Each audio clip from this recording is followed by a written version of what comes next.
But let me just share with you, again, a little bit more black belt stuff. If it's 1 to 3, scale 1 to 3, how much is it bothering you? 10 being the worst.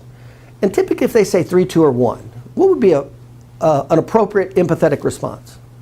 I typically say this, so not too much, is it?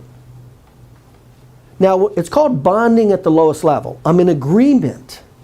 What happens when we're in agreement on the same thing to trust and confidence? Defenses and resistance. That's what happens. Okay? Just go into an agreement. Remember, we're not trying to make something out of something that's not.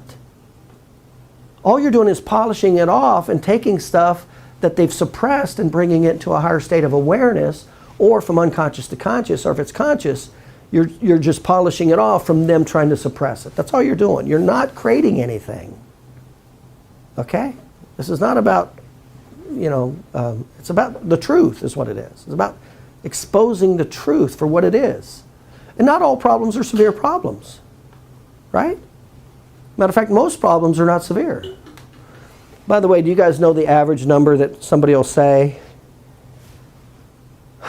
When you ask them on a scale of 1 to 10, what's the average? It's not 5, it's 7. Now, why am I telling you that? Because most people will think it's 5, because I said average. It's not. Most people will say 7. Now, why am I telling you that? If the patient says 7, what did they just kind of tell you?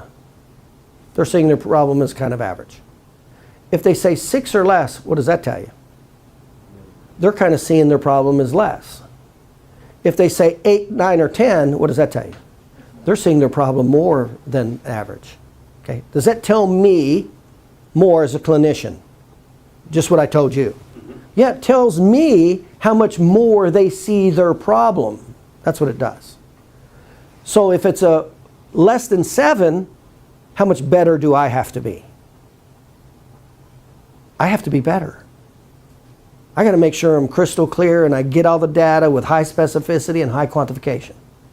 Let's face it, what's easier to process? A patient that's 9 on a scale of 10 or 2 on a scale of 10? No. You get my point? Okay.